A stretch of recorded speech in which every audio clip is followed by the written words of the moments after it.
ذرا تصور کریں، ایک غریب لوہار کا بیٹا جو بچپن میں اسکول کے بچوں سے لڑائی کرتا تھا، جسے کئی بار اسکول سے نکالا گیا، جو جوانی میں سڑکوں پر تقریریں کرتا پھرتا تھا، وہی شخص ایک دن پورے اٹلی کا حکمران بن گیا۔ لوگ اسے ایل ڈوچے یعنی رہنما کہنے لگے۔ اس کے ایک اشارے پر لاکھوں لوگ مارچ کرتے تھے۔ اس کی تصویریں ہر سرکاری دفتر میں لگی ہوئی تھی۔ اس کے مخالفین خوف میں زندگی گزارتے تھے، لیکن پھر وہی شخص جسے کبھی عوام نجات دہندہ سمجھتے تھے، اپنے ہی ملک میں نفرت کی علامت بن گیا۔ آخر موسولینی کون تھا؟ فاشزم کیا تھا؟ اس نے اٹلی پر کیسے قبضہ کیا؟ اور آخرکار اس کا انجام اتنا خوفناک کیوں ہوا؟ آج اسرار ماضی میں ہم جانیں گے اٹلی کے آمر بینیتو موسولینی کی مکمل داستان۔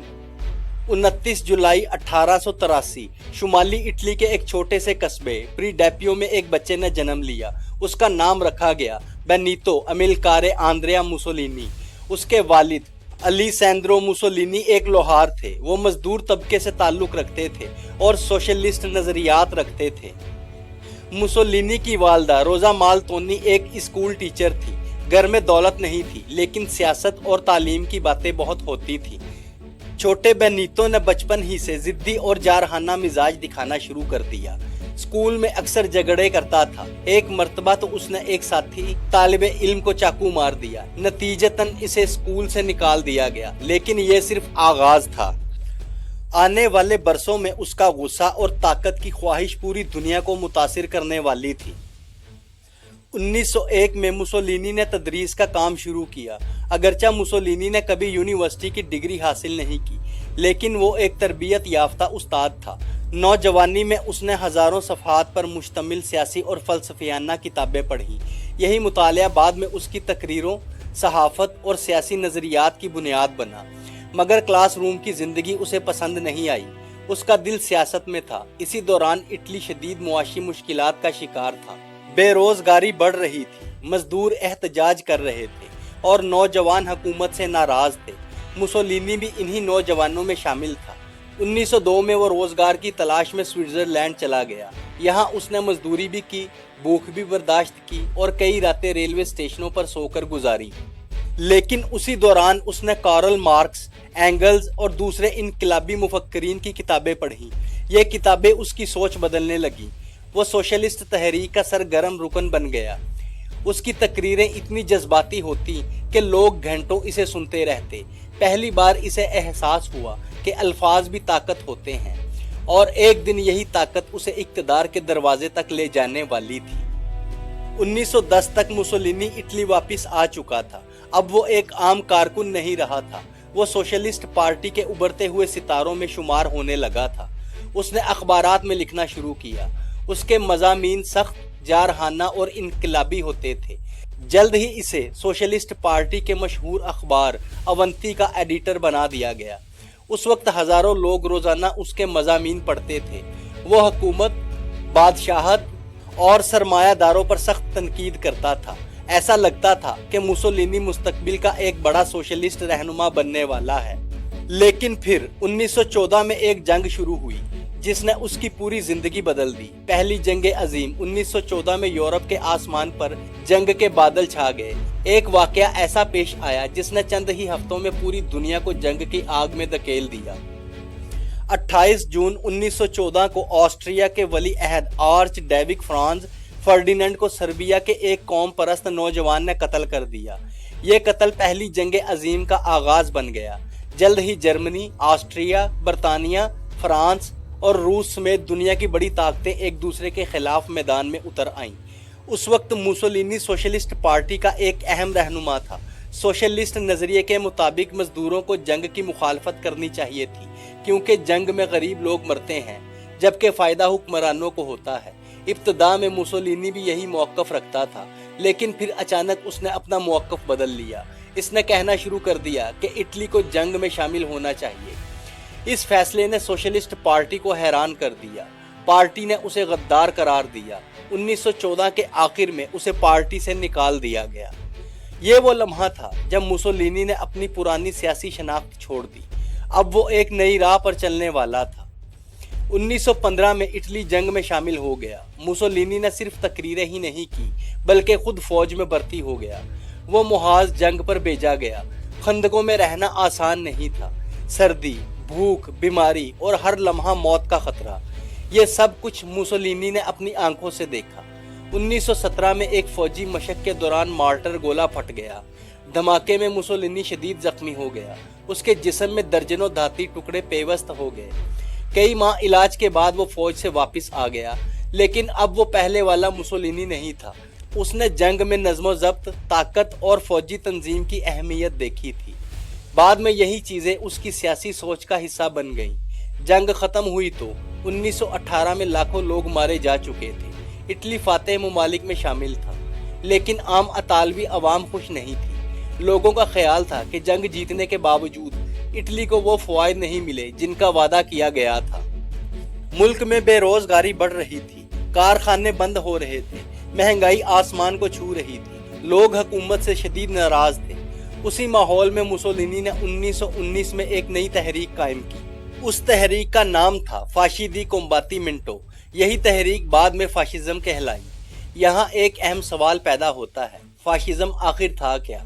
सादा अल्फाज में, फाशिज्म एक ऐसा सियासी नजरिया था जिसमें रियासत सबसे अहम होती है। एक ताकतवर रहनुमा कौम की क़यादत करता है। कौमी ताकत और इत्तेहाद पर जोर दिया जाता है। मुखालिफ आवाज़ों को बर्दाश्त नहीं किया जाता। मीडिया, सियासत और इदारों पर हुकूमती कंट्रोल बढ़ जाता है। आज दुनिया के कई मौरखीन फाशिज्म को आमराना निज़ाम करार देते हैं। ये बात भी अहम है कि फाशिज्म के बारे में आज बहुत सी गलत फहमियाँ पाई जाती हैं। बाज़ लोग उसे सिर्फ हुब्बुल वतनी समझते हैं, जबकि हकीकत में फाशिज्म एक मुकम्मल सियासी नज़रिया था जिसमें रियासत को फ़र्द पर फोकियत दी जाती थी। 1919 और 1920 में इटली शदीद सियासी बहरान का शिकार था। सड़कों पर मुजाहरे हो रहे थे, कारखाने बंद हो रहे थे, कम्युनिस्ट तहरीक मजबूत हो रही थी। अमीर तबका खौफजदा था कि कहीं इटली में रूस जैसा इनकलाब न आ जाए। इसी दौरान मुसोलिनी ने एक नीम फौजी तंजीम बनाई। ये लोग स्याह रंग की वर्दी पहनते थे, इसी वजह से उन्हें ब्लैक शर्ट्स कहा जाने लगा। ब्लैक शर्ट्स मुसोलिनी के वफादार थे। वो जलसे करते, मार्च करते और बाज़ोकात सियासी मुखालफिन पर हमलों में भी मुलव्वस होते। चंद ही बरसों में उनकी तादाद हज़ारों तक पहुंच गई। फिर साल आया अक्टूबर 1922। ये वो लम्हा था जिसने मुसोलिनी की किस्मत बदल दी। उस वक्त इटली की हुकूमत कमज़ोर हो चुकी थी।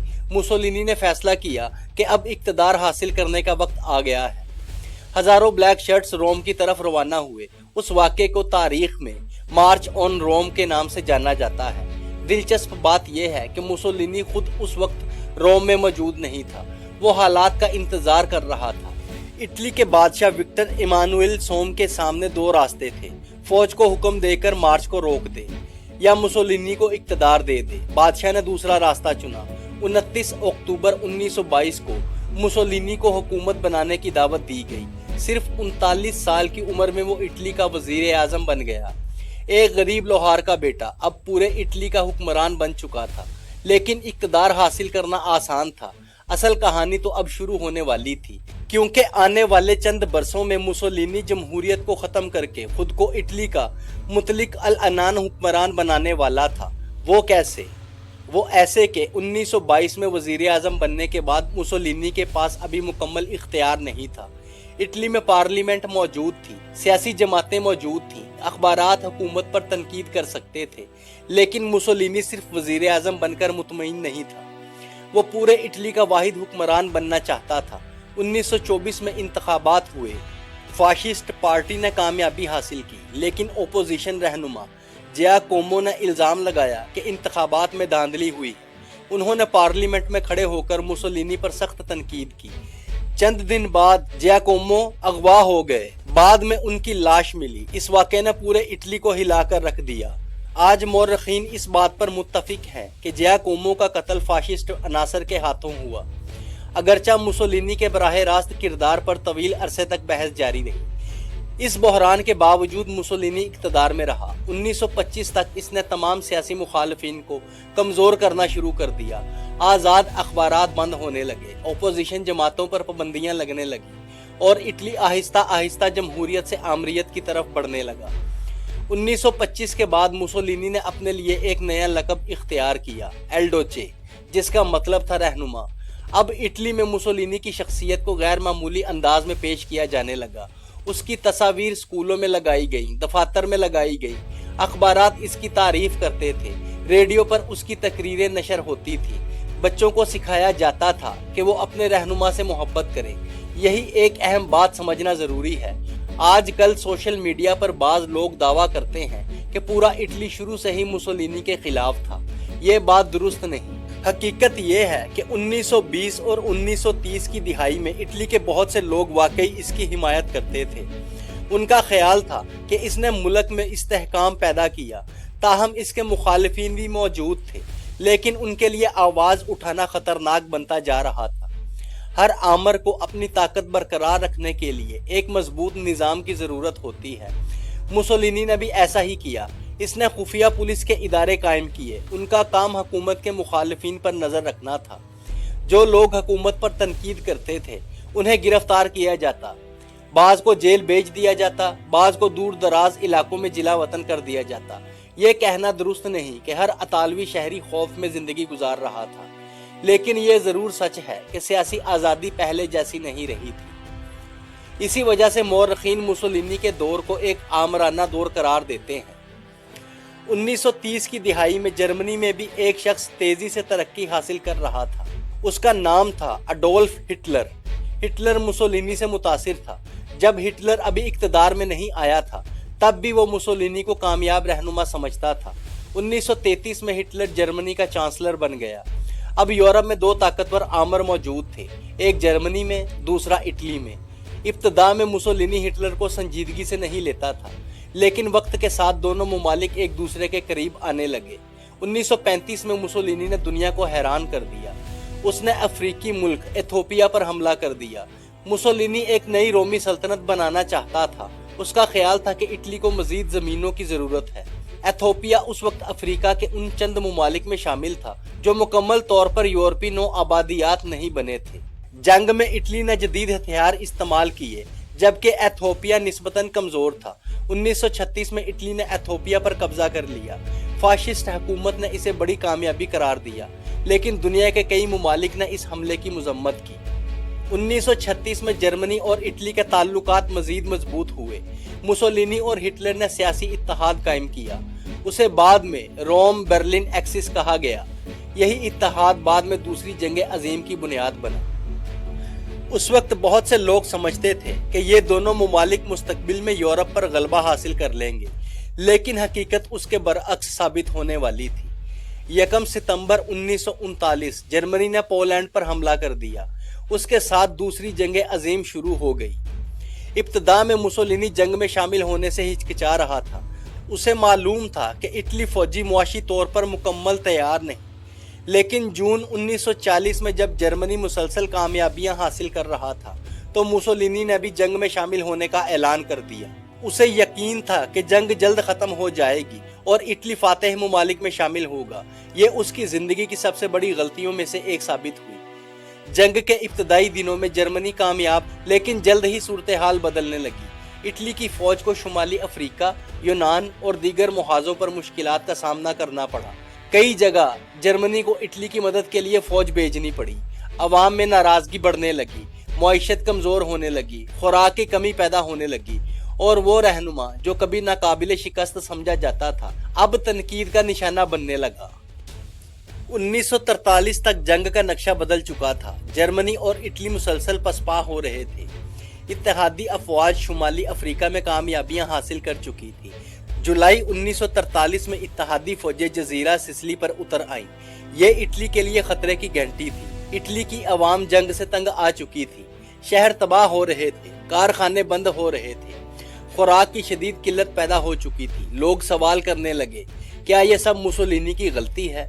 24 جولائی 1943 کی رات فاشسٹ گرینڈ کونسل کا تاریخی اجلاس ہوا۔ یہی وہ لوگ تھے جنہوں نے برسوں تک موسولینی کا ساتھ دیا تھا، لیکن اب حالات بدل چکے تھے۔ اکثریت نے اس کے خلاف ووٹ دے دیا۔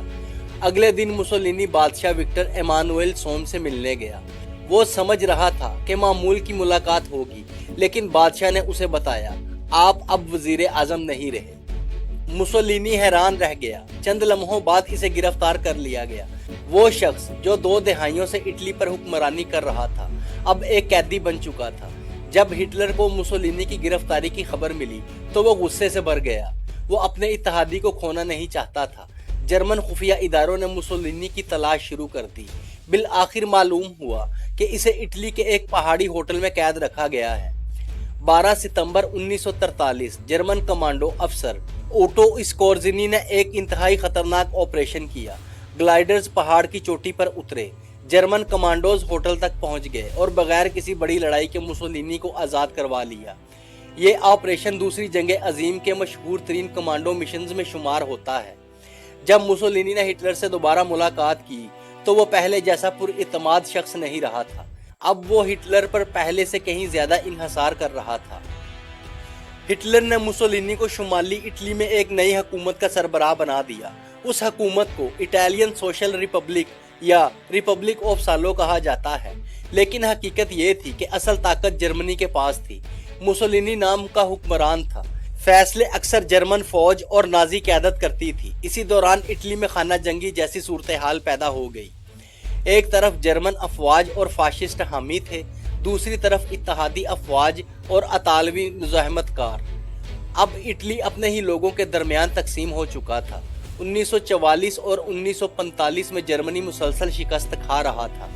सोवियत फौज मशरिक से आगे बढ़ रही थी। अमरीकी और बरतानवी अफवाज मगरिब से पेशकदमी कर रही थी। बर्लिन का सकूत करीब था। हिटलर की सल्तनत टूट रही थी और इसके साथ ही मुसोलिनी का आखिरी सहारा भी खत्म हो रहा था। अप्रैल 1945 में मुसोलिनी ने महसूस कर लिया कि अब बचना मुश्किल है। इसने अपनी महबूबा क्लारिटा पिताची के साथ फरार होने का फैसला किया। मंसूबा ये था कि जर्मनी या स्विट्जरलैंड पहुंचकर जान बचाई जाए, लेकिन किस्मत ने उसके लिए कुछ और लिख रखा था। 27 अप्रैल 1945 मुसोलिनी जर्मन फौजियों के एक काफिले के साथ शुमाली इटली की तरफ जा रहा था। वो जर्मनी वर्दी पहनकर अपनी शनाख्त छुपाने की कोशिश कर रहा था, लेकिन अतालवी मुज़ाहमतकारों ने काफिला रोक लिया। तलाशी के दौरान उन्होंने मुसोलिनी को पहचान लिया। 2 दहाइयों तक इटली पर हुकूमत करने वाला शख्स अब दुश्मनों के हाथों गिरफ्तार हो चुका था। 28 अप्रैल 1945 मुसोलिनी और क्लारिटा पिताची को एक छोटे से गांव के करीब ले जाया गया। वहां दोनों को गोली मार दी गई। उसकी उम्र 61 साल थी। एक जमाने में लाखों लोग उसके नाम के नारे लगाते थे, अब वो एक बेजान लाश बन चुका था। 29 अप्रैल 1945 को उसकी लाश मेलान लाई गई। अवाम का एक हजूम जमा हो गया। लोग बरसों की जंग, गुर्बत और तबाही पर गुस्से में थे। मुसोलिनी को उसके चंद साथियों की लाशों को एक पेट्रोल पंप के ढांचे से उल्टा लटका दिया गया। ये मंजर पूरी दुनिया में खबरों की सुर्खी बन गया। ये वाकया दरअसल एक इलामती पैगाम था। लोग दिखाना चाहते थे कि जिस आमर ने खुद को नाकाबिले शिकस्त समझा था, वो भी आखिरकार इक्तदार और ताकत के साथ खत्म हो गया। जब हिटलर को मुसोलिनी की मौत और लाश के साथ होने वाले सलूक की खबर मिली तो वो खौफजदा हो गया। मौरखीन के मुताबिक हिटलर नहीं चाहता था कि उसके साथ भी यही हो, इसलिए चंद दिन बाद 30 अप्रैल 1945 को इसने बर्लिन में खुदकुशी कर ली और हुक्म दिया कि उसकी लाश जला दी जाए। यूं यूरोप के 2 बड़े आमरों का अंजाम चंद ही दिनों के फर्क से हुआ। आज तकरीबन 1 सदी बाद भी मुसोलिनी का नाम तारीख में जिंदा है, लेकिन सवाल ये है, क्या वजह है कि लोग आज भी उसके बारे में बात करते हैं? उसकी वजह सिर्फ ये नहीं कि वो एक आमर था, बल्कि इसलिए कि इसने एक ऐसा नजरिया पैदा किया जिसने पूरी दुनिया को मुतासिर किया। फाशिज्म ने यह सिखाया कि जब ताकत एक शख्स के हाथ में मरकूज हो जाए, जब इख्तलाफे राय को दबाया जाए, जब मीडिया और अदारे आज़ाद ना रहे, तो नताइज खतरनाक हो सकते हैं। यहाँ एक आम गलत फहमी भी दूर कर लेनी चाहिए। बाज़ लोग समझते हैं कि मुसोलिनी ने सिर्फ अच्छी सड़कें, रेल और तामीरात बनाई, इसीलिए उसे कामयाब हुक्मरान समझा जाना चाहिए। हकीकत इससे कहीं ज़्यादा पेचीदा है। बहुत से तरक्याती मंसूबे हुए, लेकिन साथ ही सियासी आज़ादियों का खात्मा, मुखालिफिन पर पाबंदियाँ, नौ आबादियाती जंगें और दूसरी जंग अजीम में शमूलियत ने इटली को भारी नुकसान पहुँचाया। इसीलिए जदीद मौरखीन किसी भी हुक्मरान का जायज़ा सिर्फ तामीरात से नहीं, बल्कि उसके पूरे दौर के असरात से लेते हैं। एक गरीब लोहार का बेटा, एक उस्ताद, एक सहाफ़ी, एक इनकलाबी, एक आमर, और फिर एक शिकस्त खुर्दा फरारी। मुसोलिनी की जिंदगी तारीख के उन नायाब अबवाब में से एक है जो हमें ताकत, सियासत और इक़्तिदार की हकीकत समझाते हैं। उसने एक ख्वाब देखा था, नई रोमी सल्तनत का ख्वाब, लेकिन वो ख्वाब लाखों इंसानों की जानों, तबाहशुदा शहरों और एक खून रेज जंग के मलबे तले दफन हो गया। आज भी जब दुनिया फाशिज्म, आमरियत और ताकत के इर्तिकाज पर बहस करती है तो मुसोलिनी का नाम जरूर लिया जाता है। अगर आपको तारीख की ऐसी तफसीली और हकीकत पर मबनी डॉक्यूमेंट्रीज पसंद हैं तो असरारे माजी को सब्सक्राइब करें, वीडियो को लाइक करें और कमेंट्स में बताएं कि अगली मुकम्मल डॉक्यूमेंट्री किस तारीखी शख्सियत पर होनी चाहिए, क्योंकि तारीख सिर्फ माजी नहीं, मुस्तकबिल के लिए एक सबक भी है। मिलते हैं अगली वीडियो में, तब तक के लिए अल्लाह हाफिज।